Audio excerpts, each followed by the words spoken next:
नारायण जी की गवार बहू की सच्चाई जब उनके परिवार वालों के सामने आई तो सबके पैरों तले से जमीन ही खिसक गई। किसी ने सपने में भी नहीं सोचा था कि उनकी छोटी बहू इतना बड़ा सच सबसे छुपा के रख सकती है। छोटी बहू का सच सामने आते ही जेठानी उससे जलने लगी और फिर उसने अपनी गवार देवरानी के साथ अलग अलग तरह के कांड करने शुरू कर दिए। नारायण जी के बड़े से घर में बाहर से देखने पर सब कुछ बहुत अच्छा लगता था। परिवार में उनकी पत्नी सुरेखा, बड़ा बेटा कुणाल, बड़ी बहू सोनम, छोटा बेटा वरुण, छोटी बहू रागिनी और बेटी अर्चना रहते थे।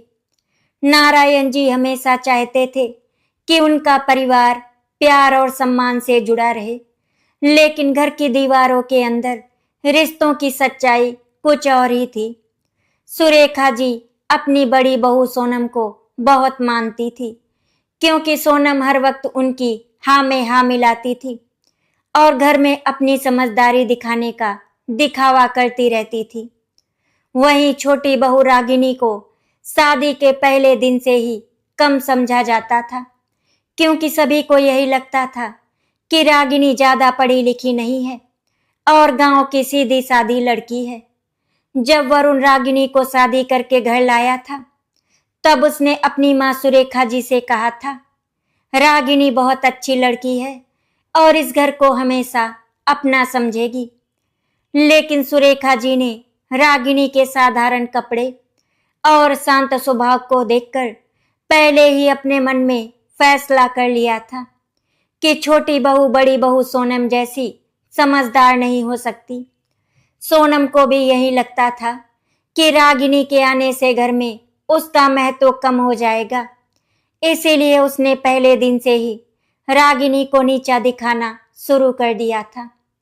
रागिनी सुबह सबसे पहले उठती, पूरे घर का काम करती, सबके लिए खाना बनाती और बिना किसी शिकायत के सबकी बातें सुनती रहती थी।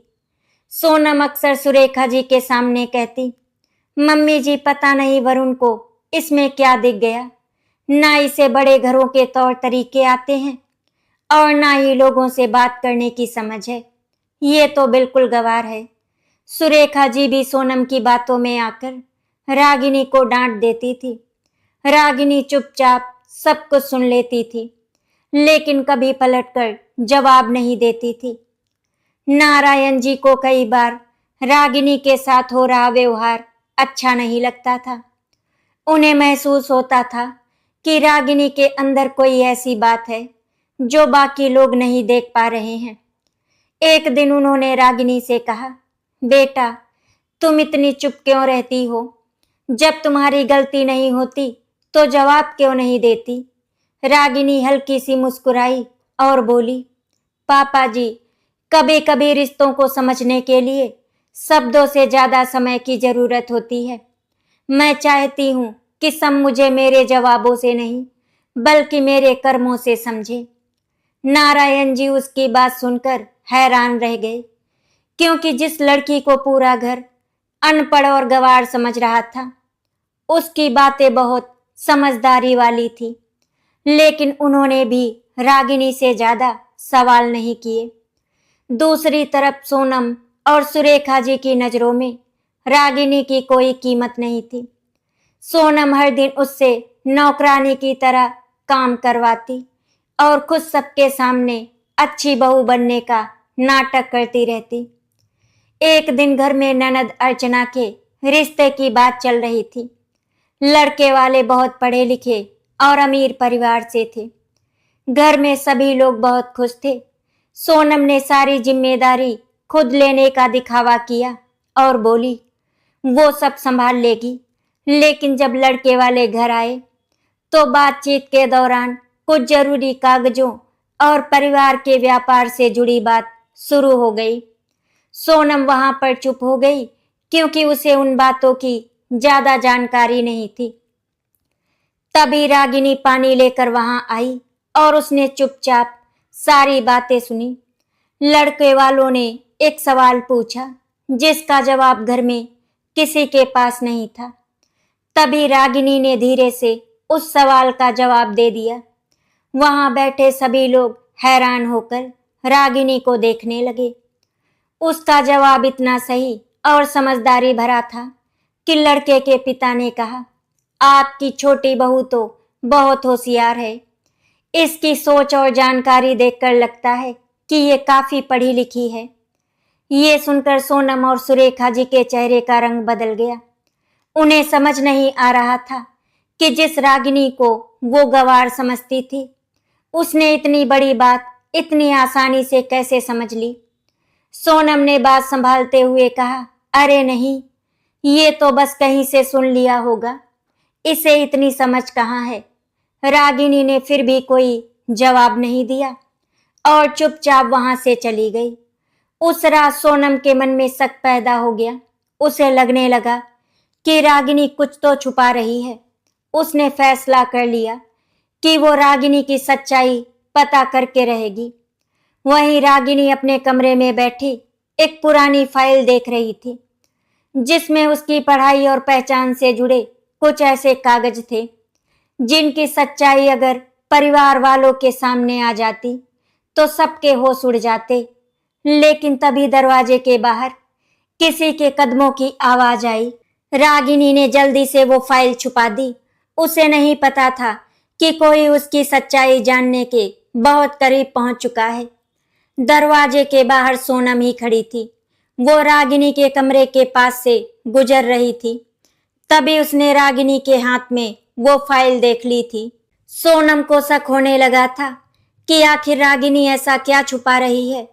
उसने अंदर आते हुए पूछा, रागिनी, इतनी रात को क्या देख रही थी और मुझे देखते ही तुमने वो फाइल क्यों छुपा दी। रागिनी ने शांत रहते हुए कहा, कुछ नहीं दीदी, बस कुछ पुराने कागज थे। सोनम को उसकी बातों पर बिल्कुल भरोसा नहीं हुआ, लेकिन वो उस समय वहां से चली गई।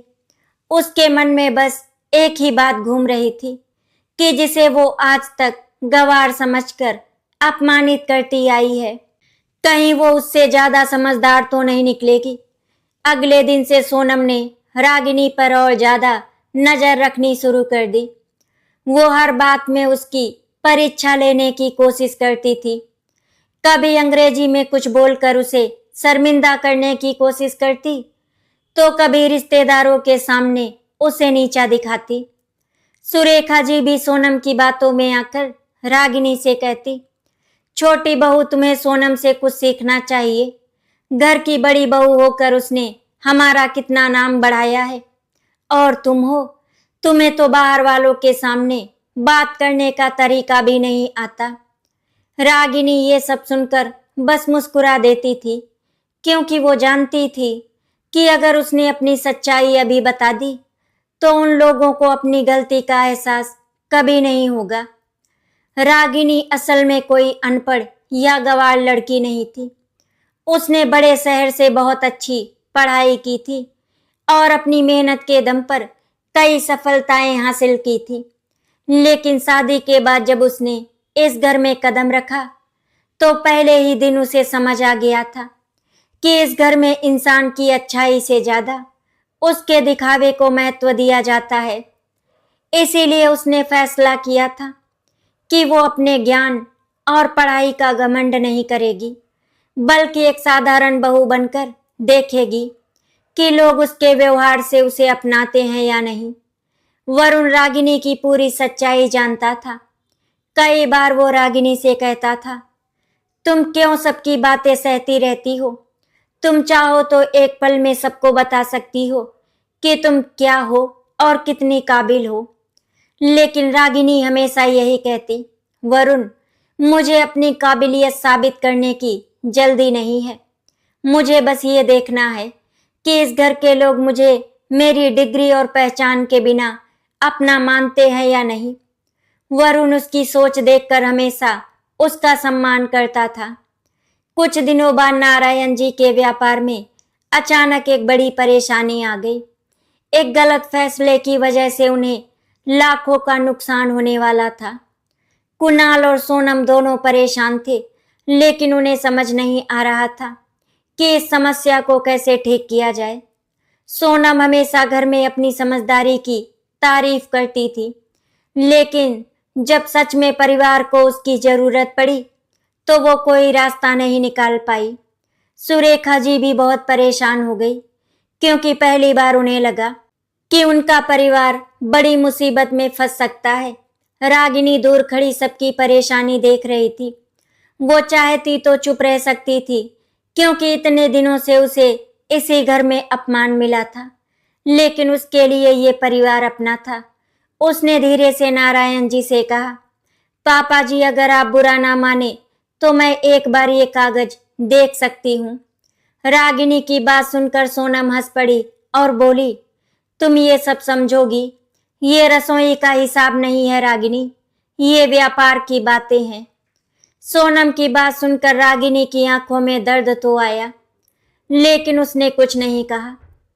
नारायण जी ने रागिनी पर भरोसा करते हुए उसे कागज दे दिए।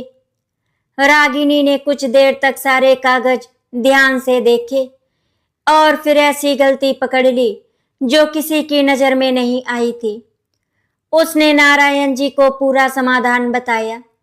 पहले तो सब हैरान रह गए, लेकिन जब नारायण जी ने उसकी बताई बात की जांच करवाई तो पता चला कि रागिनी बिल्कुल सही थी। उसकी वजह से परिवार का बहुत बड़ा नुकसान होने से बच गया। नारायण जी गर्व से रागिनी को देख रहे थे, लेकिन सुरेखा जी और सोनम को अब भी अपनी गलती मानना मुश्किल लग रहा था। सोनम को अब डर लगने लगा था कि कहीं घर में रागिनी की इज्जत उससे ज्यादा ना हो जाए। उसने मन ही मन ठान लिया कि वो रागिनी की छुपी हुई सच्चाई सबके सामने लाकर रहेगी। उसी रात सोनम चुपके से रागिनी के कमरे में गई और उस फाइल को ढूंढने लगी जिसे रागिनी ने छुपाया था। कुछ देर ढूंढने के बाद आखिरकार सोनम को वो फाइल मिल गई। उसने जैसे ही फाइल खोली और पहला कागज देखा तो उसके पैरों तले जमीन खिसक गई। जिस रागिनी को वो इतने दिनों से गंवार समझ रही थी, उसकी असली पहचान देखकर सोनम की आंखें खुली की खुली रह गईं। सोनम कांपते हाथों से उस फाइल के एक एक पन्ने को पलट रही थी। हर पन्ने के साथ उसकी हैरानी और बढ़ती जा रही थी। उस फाइल में रागिनी की बड़ी बड़ी डिग्रियां, सम्मान पत्र और उसकी कामयाबी की तस्वीरें थी। सोनम को अपनी आंखों पर यकीन नहीं हो रहा था कि जिस छोटी बहू को वो इतने दिनों से गंवार और अनपढ़ कहकर नीचा दिखाती रही, वो उससे कहीं ज्यादा पढ़ी लिखी और काबिल थी। सोनम के मन में शर्म से ज्यादा जलन पैदा होने लगी, क्योंकि उसे डर था कि अगर ये सच्चाई सबको पता चल गई तो घर में उसकी अहमियत कम हो जाएगी। तभी पीछे से आवाज आई, भाभी आप मेरे कमरे में क्या कर रही हैं? सोनम ने घबरा कर पीछे देखा तो वहां रागिनी खड़ी थी। रागिनी की नजर जब उसके हाथों में अपनी फाइल पर पड़ी तो वो समझ गई कि अब उसकी सच्चाई छुपी नहीं रहेगी। सोनम ने गुस्से में कहा, इतनी पढ़ी लिखी होकर तुम इतने दिनों से गंवार बनने का नाटक क्यों कर रही थी? तुम हम सबको बेवकूफ बना रही थी। रागिनी ने दुख भरी नजरों से सोनम को देखा और बोली, दीदी मैंने किसी को बेवकूफ नहीं बनाया, मैंने बस अपना घमंड नहीं दिखाया। मैं देखना चाहती थी कि इस घर में मेरी पहचान मेरे स्वभाव से बनेगी या फिर मेरी डिग्री से। सोनम को रागिनी की बात समझ नहीं आई। वो उस फाइल को लेकर सीधा सुरेखा जी के पास चली गई। उसने सोचा था कि सुरेखा जी ये सब देखकर रागिनी पर नाराज होंगी, लेकिन जब सुरेखा जी ने वो कागज देखे तो कुछ पल के लिए वो भी खामोश रह गईं। उन्हें याद आने लगा कि उन्होंने कितनी बार बिना वजह रागिनी को ताने मारे थे। जिस बहू को उन्होंने हमेशा कमजोर समझा, उसी ने बिना कुछ कहे इस घर की हर जिम्मेदारी निभाई थी, लेकिन उनका अहंकार अभी भी उन्हें अपनी गलती स्वीकार नहीं करने दे रहा था। अगली सुबह घर में रिश्तेदार आने वाले थे, क्योंकि अर्चना की शादी की तैयारियों पर बात होनी थी।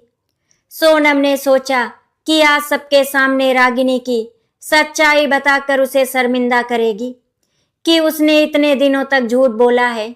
जैसे ही सभी लोग बैठे, सोनम ने रागिनी की फाइल सबके सामने रख दी और बोली, देखिए सब लोग, हमारी छोटी बहू कितनी बड़ी कलाकार निकली।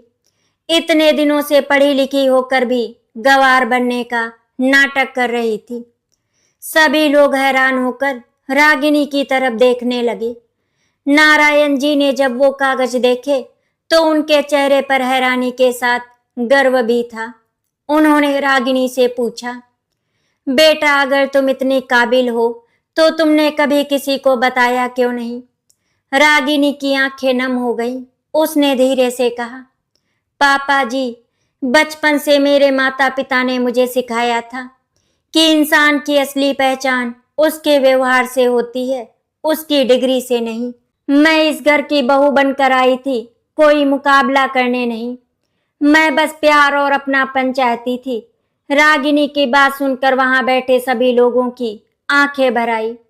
वरुण आगे आया और बोला, रागिनी ने कभी किसी से झूठ नहीं बोला। किसी ने उससे उसकी पढ़ाई के बारे में पूछा ही नहीं।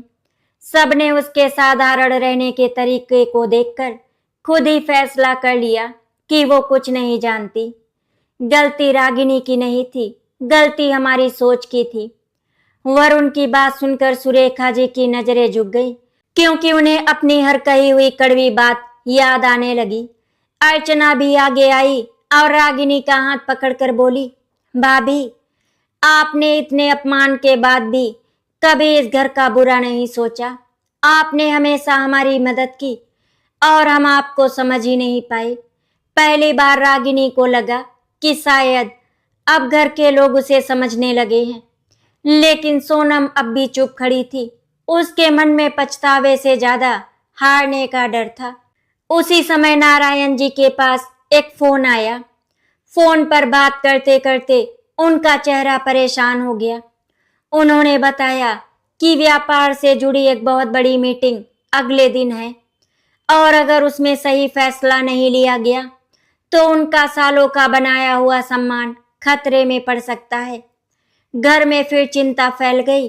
तभी रागिनी ने एक ऐसा फैसला लिया जिसने सबको हैरान कर दिया। उसने कहा, पापा जी, अगर आप मुझ पर भरोसा करें तो कल की मीटिंग मैं संभालना चाहती हूँ। उसकी बात सुनकर सोनम फिर से चौंक गई, क्योंकि अब असली परीक्षा रागिनी की काबिलियत की होने वाली थी। रागिनी की बात सुनकर पूरे घर में कुछ देर के लिए सन्नाटा छा गया। जिस छोटी बहू को कुछ दिन पहले तक घर के लोग सिर्फ रसोई संभालने लायक समझते थे, आज वही घर के इतने बड़े फैसले की जिम्मेदारी लेने के लिए खड़ी थी। नारायण जी को रागिनी की आंखों में आत्मविश्वास नजर आ रहा था।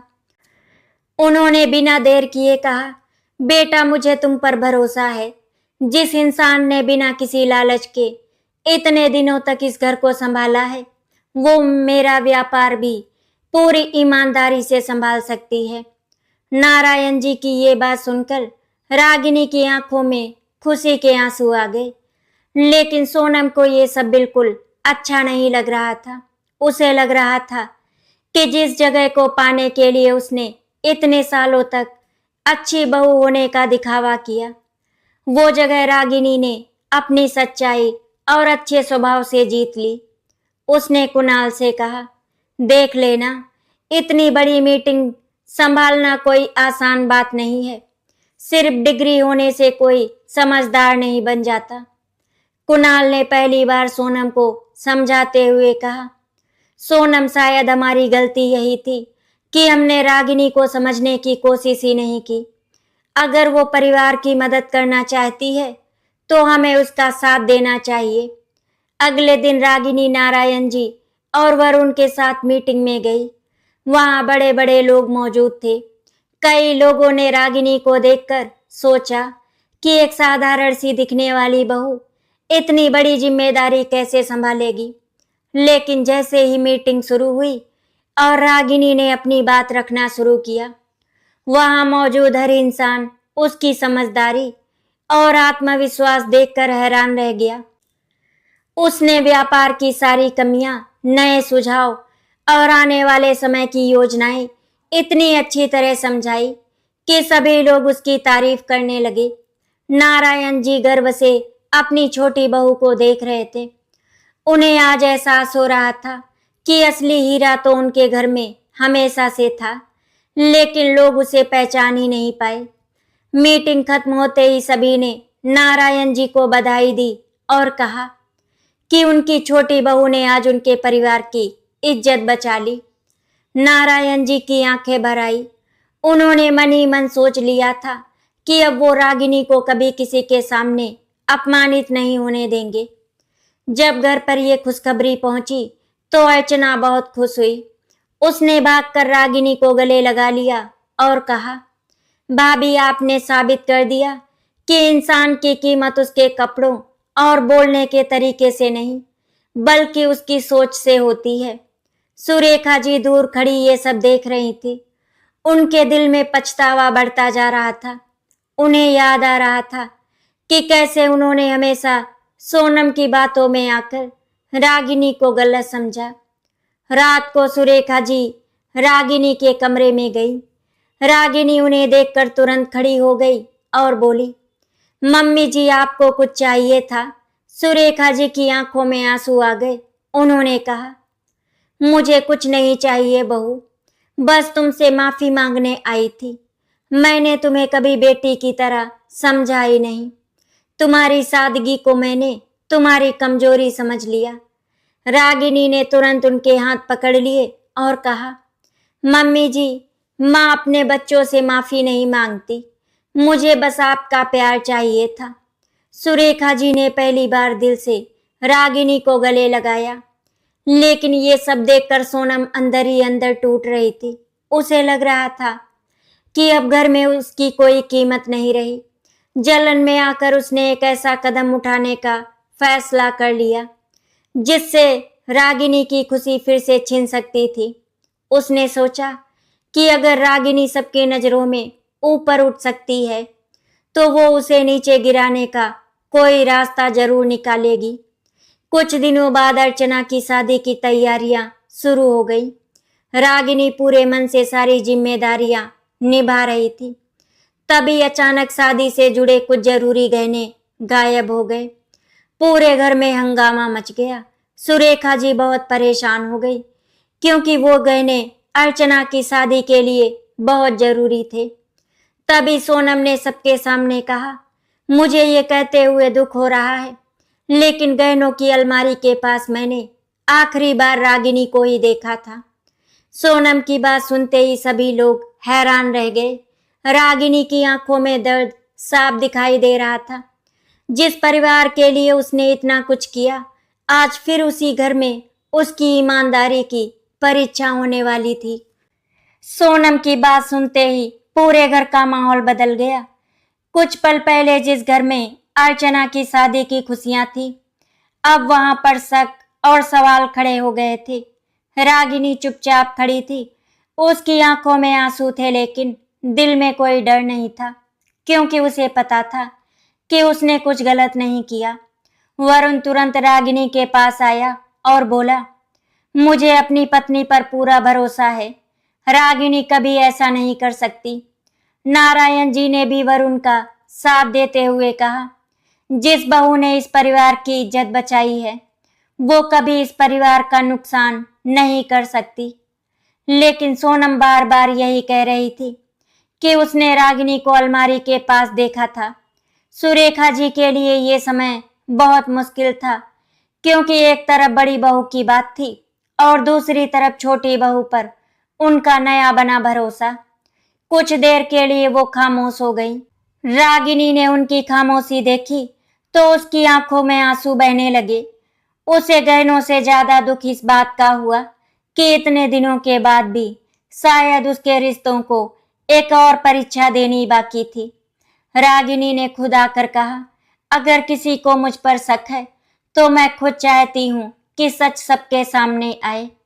रिश्ते शक के सहारे नहीं चल सकते।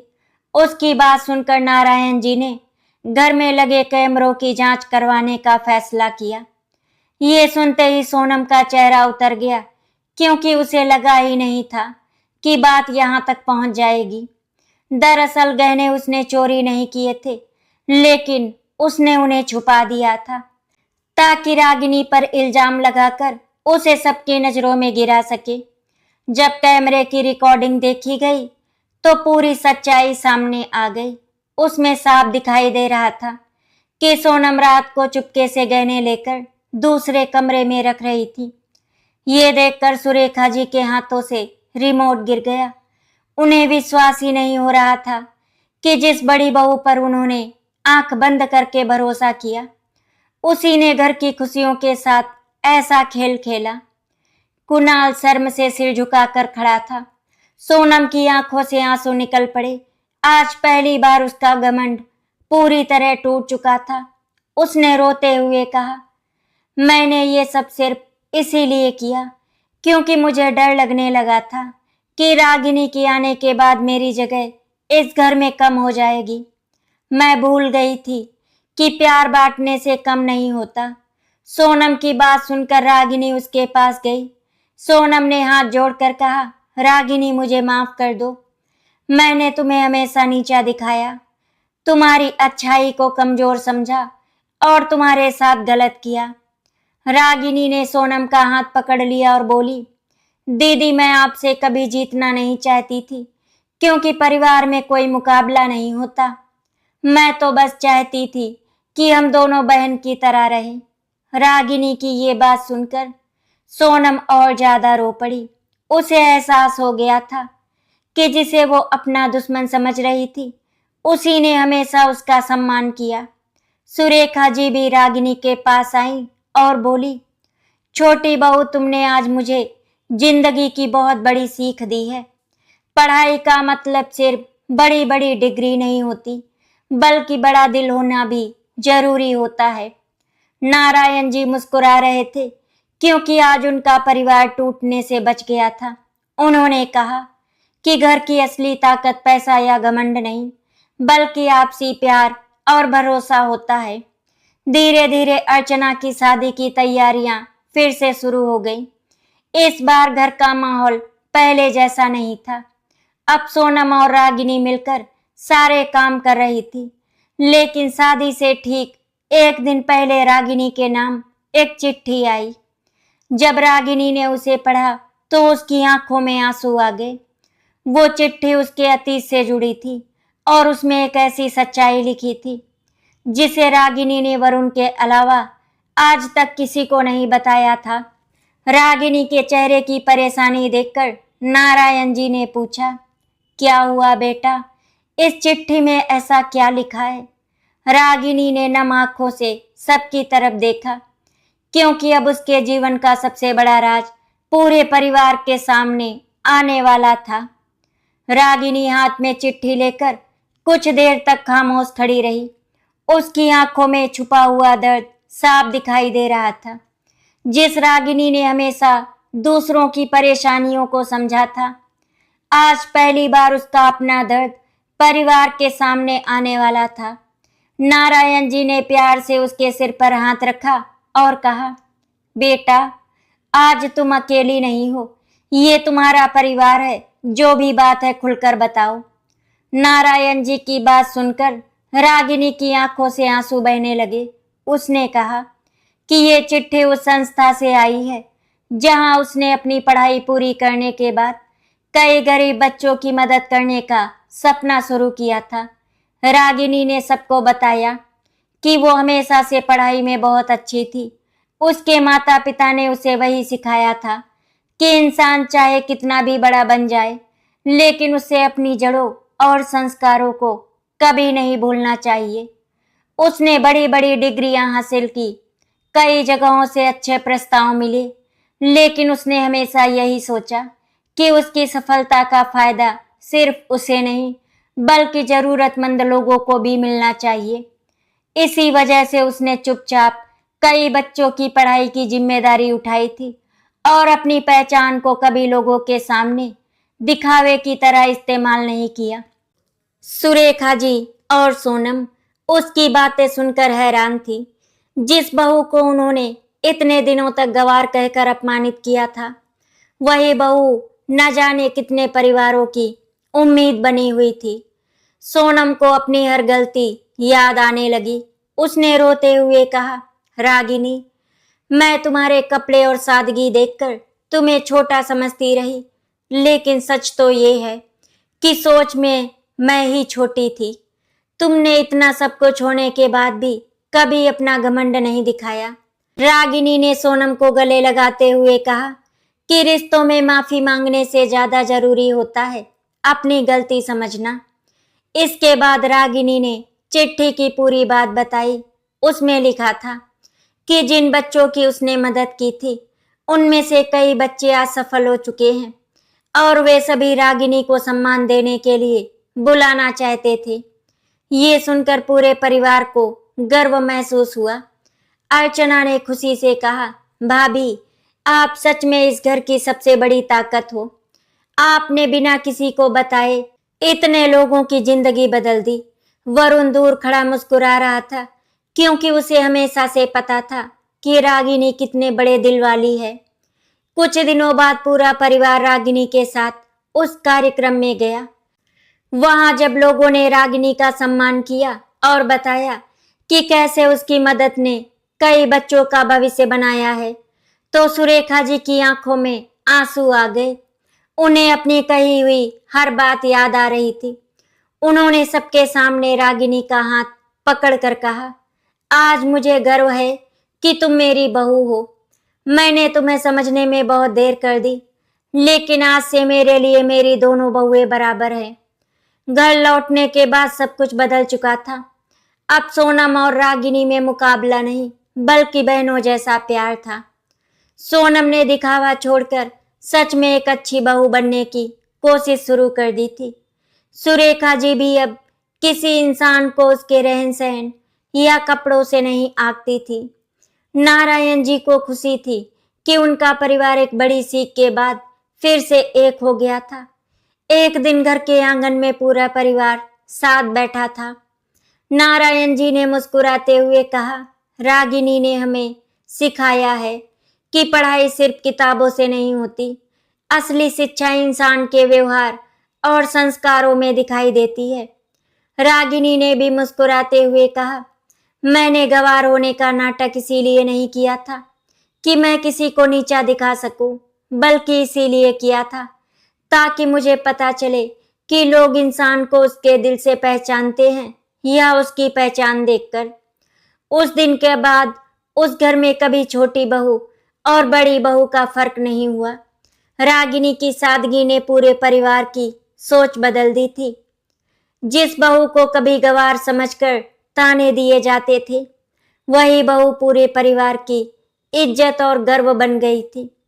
सुरेखा जी और सोनम को जिंदगी भर के लिए ये सबक मिल चुका था कि किसी इंसान की असली कीमत उसके कपड़ों, पैसे या दिखावे से नहीं, बल्कि उसके अच्छे दिल और कर्मों से होती है। आशा करती हूँ कि आपको हमारी कहानी अच्छी लगी होगी। अगर आपको हमारी कहानी अच्छी लगी तो वीडियो को लाइक एंड शेयर करें, चैनल को सब्सक्राइब करें। वीडियो देखने के लिए आप सभी का बहुत बहुत धन्यवाद।